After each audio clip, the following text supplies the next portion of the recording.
La valeur d'une femme ne dépend pas de ce qu'elle a fait autrefois. La valeur d'une femme ne dépend pas de ce que les hommes disent d'elle. La valeur d'une femme dépend de sa destinée en Jésus. La valeur d'une femme dépend de ce que Dieu a mis en elle.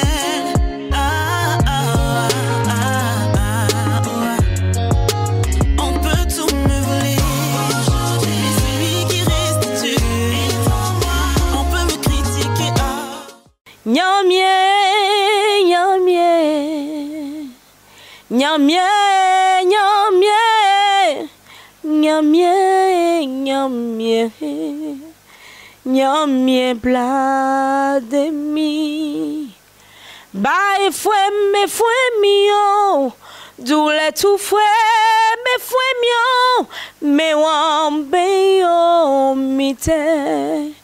Nyamie bla de mio. Shalom, je suis pasteur Tania Ouattara, vice-présidente de l'église Ambassade des Miracles, présidente des femmes des miracles. Je suis l'épouse du bishop Ouattara Mohamed Idriss, président fondateur de l'église Ambassade des Miracles. Soyez bénis. En ce jour, femme, je vous appelle femme entreprenante. La Bible dit en Proverbe 31, à partir du verset 10, « Qui trouvera une femme de valeur? Elle vaut plus que des perles. » En Proverbe 31, à partir du verset 12, la Bible dit « Elle fait du bien et non du mal tous les jours de sa vie. Elle se procure de la laine et du lin et travaille d'une main joyeuse. Pareil à un navire marchand, elle rapporte ses provisions de loin. Elle se lève alors qu'il fait encore nuit et elle donne la nourriture à sa famille et ses ordres à ses servantes. Elle pense à un champ et elle l'achète. Avec le fruit de son travail, elle plante une vigne. Avec la force en guise de ceinture, elle affermit ses bras. Elle constate que ce qu'elle gagne est bon.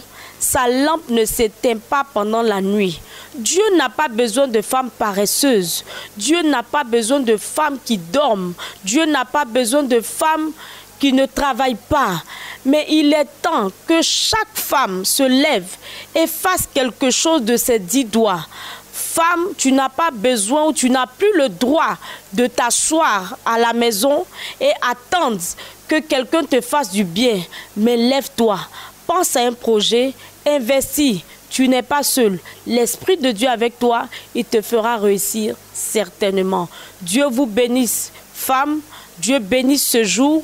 Et je crois qu'à partir d'aujourd'hui, j'ai planté dans vos vies des graines qui vont pousser. L'année prochaine, à la même période, j'attends de vous des témoignages de vos entreprises. Quelle que soit l'entreprise, qu'elle soit petite ou grande, vas-y. L'Éternel est avec toi. Que Dieu vous bénisse, femme. Au nom de Jésus-Christ. Shalom. Car la réalité que je vis n'est pas la vérité. Au fil des années et des décennies, la femme a égrené de nombreux droits, entre autres le droit à l'éducation, le droit au travail, le droit au vote, le droit au salaire égal, à compétence égale avec l'homme, le droit à la liberté d'expression, le droit d'exercer des fonctions publiques, toutes sortes de droits. La femme se sentait lésée dans beaucoup de domaines. Et aujourd'hui, avec tous les droits que nous avons dans la société, la femme se retrouve en train de pouvoir légitimement s'épanouir, à travailler, parce qu'elle est éduquée, à pouvoir faire à occuper des postes importants dans la société, être active, pouvoir travailler, pouvoir vraiment s'épanouir dans tout ce qu'elle a envie de faire, ce qu'elle aime faire. Et ça, c'est une victoire. La Bible nous dit dans Genèse 1, versets 26, 27 et 28, que Dieu créa l'homme et la femme. Il les a créés le même jour, à son image et à sa ressemblance. Ensuite, il a béni l'homme et il a béni la femme. Il a béni l'homme et la femme au même titre. Donc devant Dieu, l'homme et la femme sont égaux. Néanmoins, pour le fonctionnement justement du couple et de la famille, Dieu a établi un ordre. et il a établi la notion d'autorité. C'est en ce sens-là que l'homme est désigné comme étant le chef de sa famille, le chef de la femme.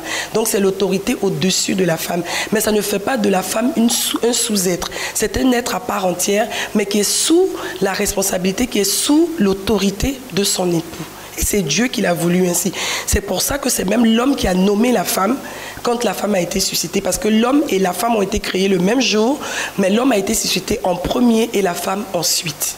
Oh, ce que je peux dire aux femmes en tant que servante de Dieu et croyante, c'est d'emmener justement toutes les femmes au-delà, c'est vrai, de toutes les revendications sociales, mais que ce soit un moment pour elles aussi de rechercher justement le but de leur Créateur quand il les a suscitées sur la terre.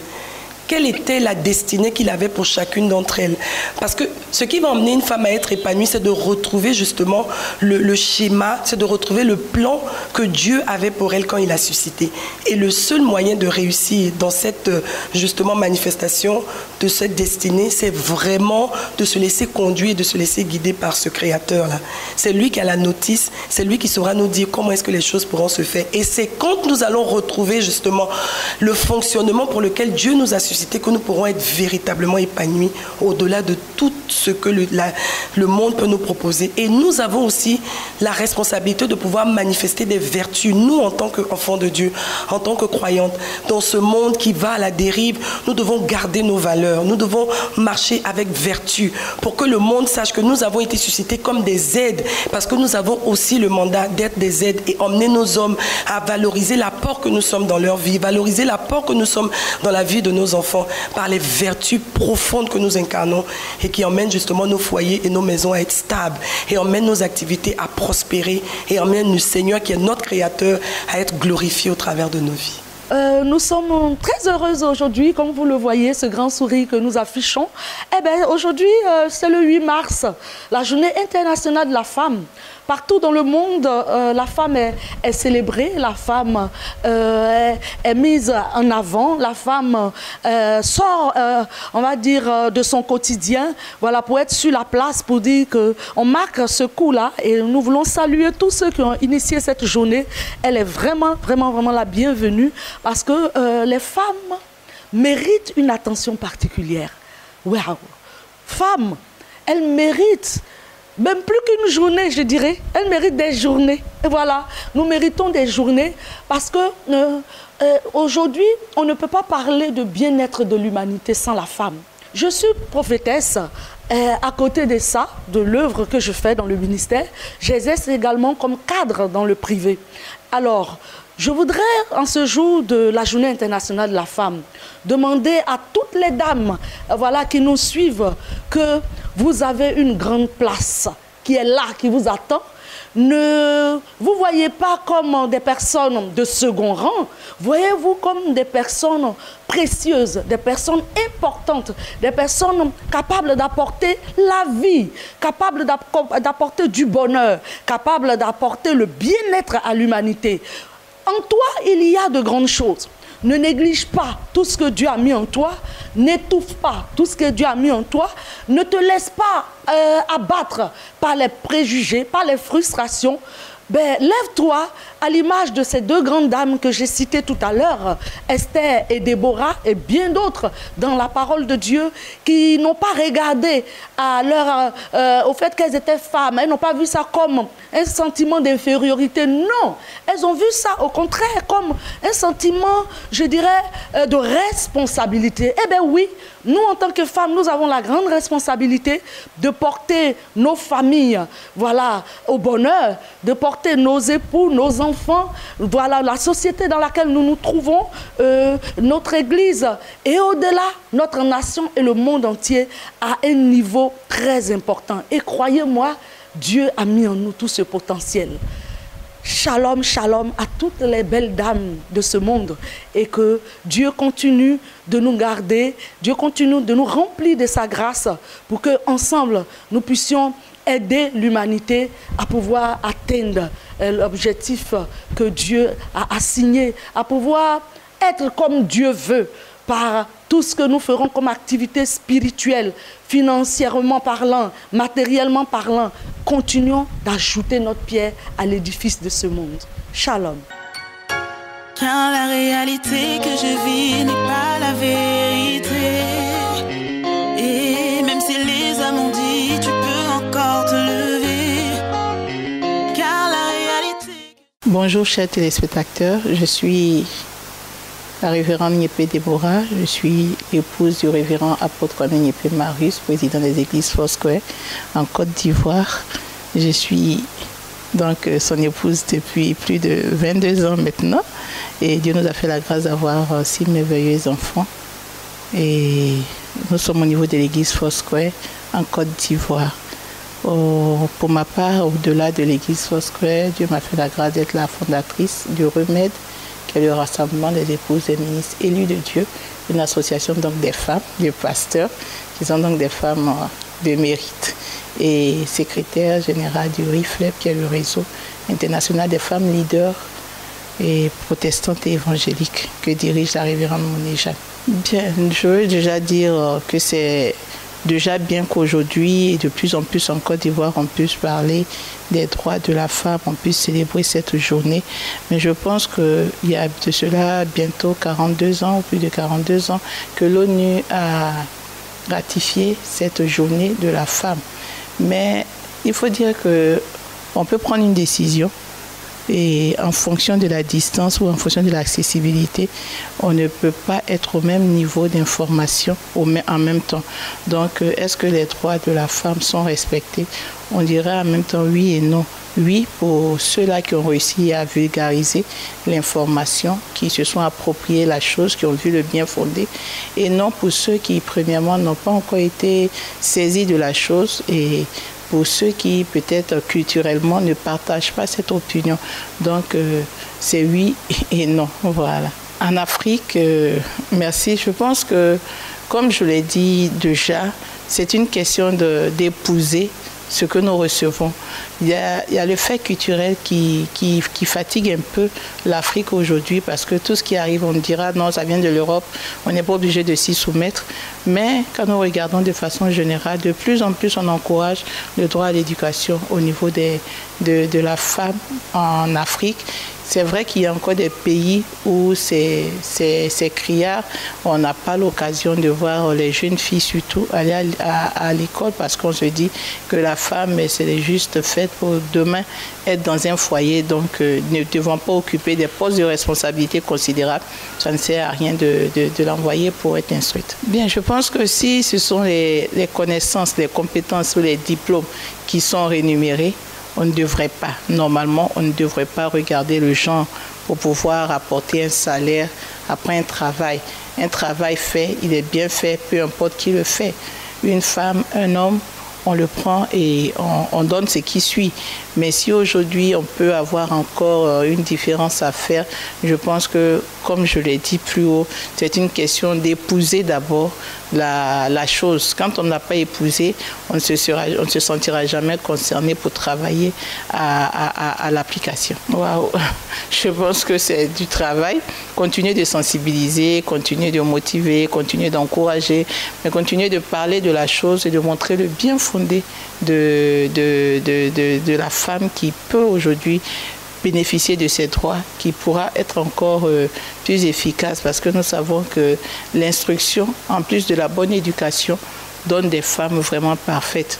Et nous voulons encourager, et nous pensons qu'en vulgarisant ces droits, pas les présenter comme étant peut-être obligatoires, pour ne pas que certainement se disent non, qu'on veut leur imposer des choses, mais leur montrer le bien fondé de l'instruction, et leur dire qu'en plus de la bonne éducation qu'on a, si on est instruite, alors nous pouvons nous-mêmes d'abord être une bénédiction pour notre société, pour notre famille, pour notre société. Parce qu'imaginez une femme qui est instruite et qui doit avoir l'éducation de ses enfants, elle pourra aider son enfant, parce qu'elle-même, elle est instruite, elle pourra parler avec l'enfant, lui montrer ou l'aider à la maison par rapport aux différents cours.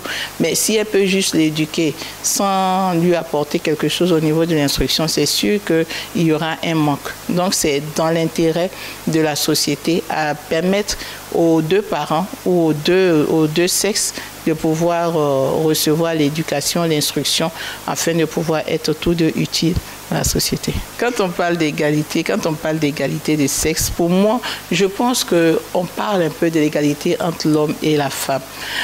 Pris d'un certain sens, parlant de à travail égal, salaire égal et tout, je pense qu'il ne devait pas avoir de différence en ce qui concerne l'égalité de sexe parce qu'il s'agit donc de compétences, de qualifications et il ne devait pas avoir de différence. Une femme avec un master, un homme avec un master ont le même diplôme, donc cela ne devrait pas poser problème. Maintenant, pris sous l'angle de vouloir parler d'égalité en tant que dans le fonctionnement.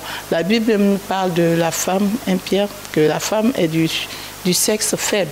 Donc, on reconnaît que la femme physiquement n'a pas les mêmes atouts, n'a pas la même force que l'homme. La femme physiquement avec le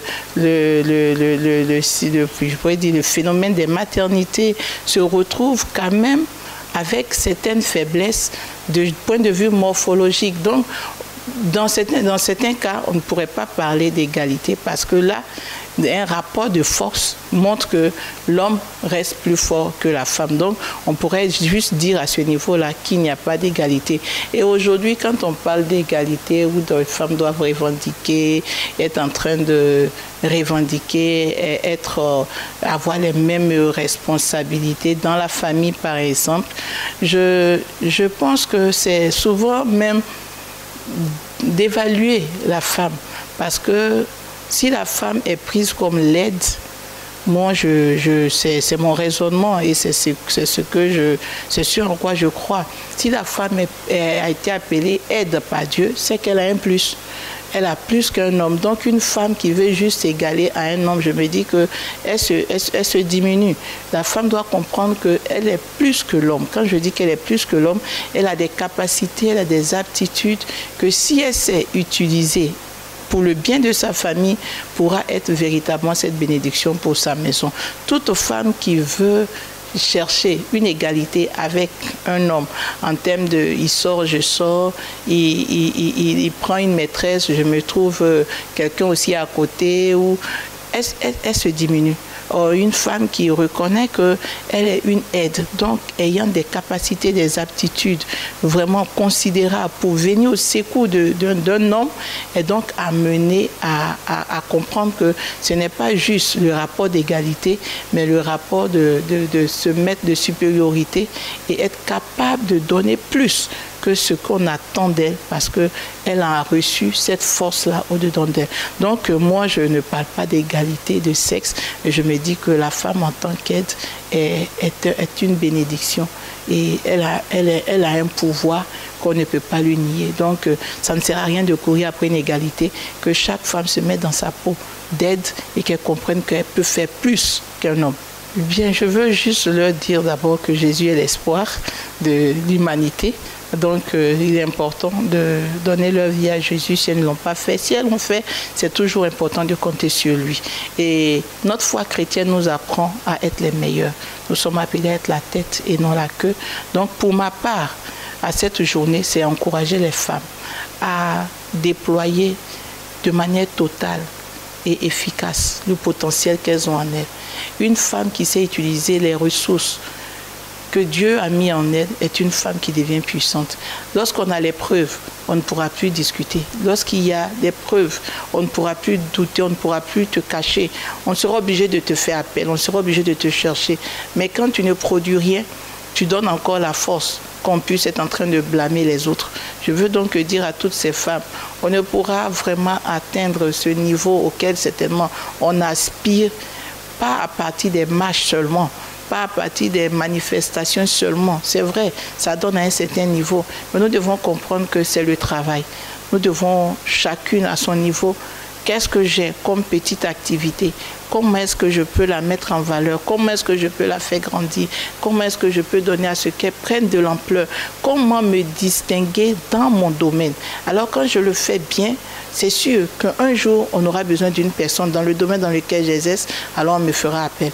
Alors on sera obligé de composer avec moi parce que mes résultats s'imposent et on est obligé de faire appel à mes compétences.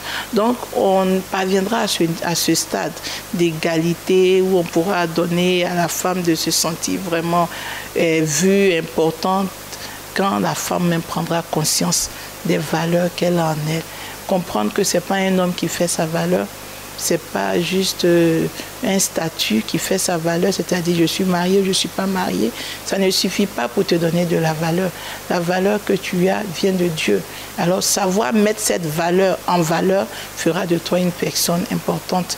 Et donc juste encourager chaque femme à comprendre que seul le travail en nous appuyant bien sûr sur les valeurs que nous avons dans nos cultures qui ne sont pas des valeurs négligeables, en nous appuyant sur ces valeurs à travailler à faire ressortir le meilleur de nous. Ma prière est que Dieu bénisse les femmes, que Dieu leur accorde vraiment de vivre longtemps pour voir leur progéniture grandir, que Dieu nous épargne de toutes ces maladies aujourd'hui qui détruisent le corps de la femme et que Dieu permette que la femme continue d'être une aide dans cette société par rapport à l'éducation, par rapport à la gestion, par rapport à la politique, que la femme ait son rôle et qu'elle joue bien son rôle.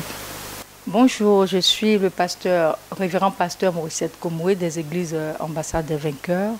Je suis aussi vice-présidente du conseil d'administration. Je suis le pasteur principal du siège. Et il faut dire que je sers Dieu auprès de mon époux depuis plus de 15 ans. Et en l'occurrence, mon époux qui est en l'occurrence le bishop Jean-François Komoué, président fondateur des églises Ambassade des Vainqueurs en Côte d'Ivoire et dans le monde. L'église Ambassade des Vainqueurs, dont le siège est ici au plateau de Cuy, route du Zoo, ce qu'on appelle communément avant le premier feu du Dokuy. Alors, donc nous sommes représentés un peu partout, comme je disais, en Côte d'Ivoire. Nous avons plusieurs dénominations, plusieurs églises, et aussi à l'extérieur, à l'intérieur du pays et à l'extérieur du pays, en France, aux États-Unis et en Italie.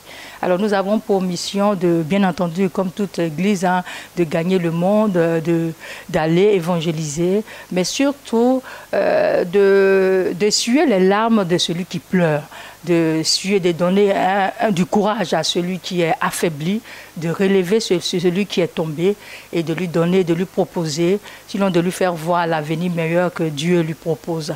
Voilà un peu en général la vision que je peux donner de façon succincte de l'ambassade des vainqueurs. Vous savez, pour nous qui sommes femmes chrétiennes, nous nous basons sur la Bible. Nous savons que Dieu est le plus grand entrepreneur. La Bible dit dans le livre de la Genèse qu'il a entrepris de créer l'humanité. Donc c'est Dieu même qui a donné cette notion de l'entrepreneuriat. Alors il disait comme ça à Josué, je te bénirai dans toutes tes entreprises. Donc la femme chrétienne peut tout faire. Vous savez, dans la Bible, il y a eu même Déborah qui a été juge. Elle a fait plusieurs choses. Il y a des femmes qui étaient à la tête des aromates, des champs d'aromates. Et ce sont ces mêmes femmes-là qui sont allées embaumer le corps de Jésus-Christ. Il y a des femmes qui ont suivi Jésus-Christ, qui ont été un soutien financier pour Jésus-Christ, qui ont aidé ces femmes-là, qui ont aidé Jésus-Christ dans son ministère. Il y a des femmes comme Tabitha qui aidaient l'Église, qui étaient des financiers, qui soutenaient l'Église. Et donc la femme chrétienne aujourd'hui peut tout faire. Nous disons que la femme chrétienne peut exercer toute activité qui dignifie la femme. Voilà. Aujourd'hui, c'est vrai que dans le temps, la femme était reléguée à un second plan, même à l'arrière. La femme n'avait pas droit à certains métiers que les hommes faisaient. Par exemple, la femme n'avait pas le droit d'être dans l'armée, être pilote, être physicienne, être chimiste. Mais tout ça, le Seigneur a brisé les barrières à travers les femmes comme Déborah, à travers les femmes comme la Samaritaine, à travers les femmes comme la Sunamite. Le Seigneur a brisé les barrières. Et donc, les femmes peuvent tout faire. Nous parlons de Marie Curie, qui est une grande chimiste. Nous parlons aussi de Rosa Parks, qui a révolutionné le monde à travers la ségrégation raciale. Nous avons plusieurs femmes aujourd'hui qui sont des modèles. Donc la femme peut tout faire. Nous avons des femmes pilotes, des femmes politiciennes, des femmes...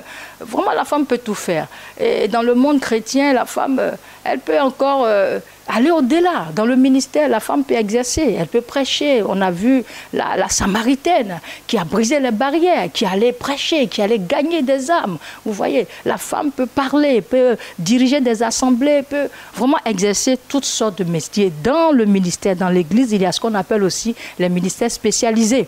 Donc on a des femmes aujourd'hui qui sont des chantres, il y a des femmes qui sont, comment on appelle ça, qui sont des hôtesses, des femmes qui sont des huissiers.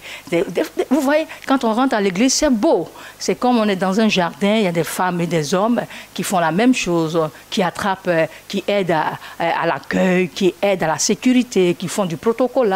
Il y a des femmes caméramans, il y a des femmes journalistes. La femme peut tout faire, à part les métiers qui ne la rendent pas digne. Alors donc, comme je disais, émanciper, c'est sortir d'un certain carcan, c'est partir d'une bassesse à un niveau supérieur, voilà, c'est progresser. Et la femme chrétienne aussi a droit à l'émancipation. Mais la femme chrétienne, l'émancipation de la femme chrétienne n'a rien à voir avec l'émancipation d'une femme non chrétienne. Aujourd'hui, nous avons un hic par rapport au mot émancipation. Aujourd'hui, nous le mettons entre griffes parce que nous voyons que les femmes parlent d'égalité de sexe. Pour la femme chrétienne, il ne s'agit pas de cela. Il ne s'agit pas de cela. Pour la femme chrétienne, la femme doit avoir sa place et l'homme doit avoir sa place. La femme doit occuper la place que Dieu lui a donnée. Par exemple, dans la Bible, il a dit de la femme que c'est une aide. Il a dit d'Adam, je te donnerai une aide. Donc, quand Adam a vu la femme, il a dit, voilà l'aide qu'il me fallait. Voilà, donc la femme, dans l'émancipation de la femme, sur le plan chrétien, la femme est vue comme une aide. C'est elle-là même qui vient aider la société, mais tout en connaissant sa place. Donc, la femme peut être émancipée du point de vue spirituel. Hier, on disait aux femmes de ne pas parler, qu'elles n'avaient pas droit à la parole. Mais comme je disais, les barrières ont été brisées, le Saint-Esprit est descendu et sur toute chair. Et la femme aussi, aujourd'hui, peut annoncer l'Évangile. Donc, sur le plan spirituel, la femme aussi peut être reléguée à un haut niveau spirituel. Nous voyons des femmes dirigeantes aujourd'hui qui ont bâti des édifices, qui dirigent des communautés religieuses. Et sur le plan social, la femme chrétienne, elle peut avoir, comme on dit, elle peut être positionnée à un niveau élevé. Et sur le plan de la famille, par exemple, nous disons que Dieu a donné la place, il a défini les règles. Donc la femme est la maîtresse du foyer, par exemple, dans la famille. Et l'homme est le chef de la femme, comme Christ est le chef de l'Église. Donc, il n'y a même pas de débat. On ne dit pas que la femme est égale à l'homme. Non, non, non, non, pas du tout. La femme doit avoir sa place. Donc, s'il y avait des chrétiens qui ne comprenaient pas cela, qui mettaient la femme à l'arrière, qui écrasaient la femme, non. La femme doit participer à l'édification de la famille. Par exemple, vous voyez que à Rebecca, il a été confié l'éducation de Jacob. Vous voyez, alors que Isaac était un peu défaillant. La Bible déclare que Isaac était un peu vieux. Il n'avait pas certains éléments. Et Dieu a confié l'éducation, l'avenir de Jacob à Rebecca. Vous voyez qu'elle a réussi. On peut donc confier l'éducation d'une famille, de la famille à la femme. Et donc, c'est de ce champ d'émancipation que parle Dieu. Dont nous voulons parler. Il y a aussi l'émancipation en termes de potentiel. Voilà, donc il faut permettre, Dieu a permis à la femme, il a dit, les projets que je vous donne, c'est des projets d'avenir, des projets de paix, de bonheur. Donc Dieu veut que la personne, l'être humain en général, se développe. Quand on parle de l'être humain avec un grand E, l'homme avec un grand H, donc en général, la femme y fait partie. Donc du plan de bénédiction pour Dieu, de Dieu. Donc la femme, elle a le droit d'être émancipée, développer, sortir son potentiel qui est en elle et puis être aussi, pourquoi pas, un pion pour l'édification d'une famille, d'une société, et puis voilà. Alors, je veux saluer toutes ces grandes dames, toute la gente féminine. Quand moi je parle de la gente féminine, je vais parler de la petite fille, du bébé qui vient de naître, du sexe féminin, jusqu'à la maman sexagénaire ou la dame qui a 120 ans. Alors donc je veux déjà souhaiter bonne fête, bonne journée de la femme à ces vaillantes femmes. Et sans elles, l'humanité n'existerait pas. La valeur d'une femme ne dépend pas ce qu'elle a fait autrefois.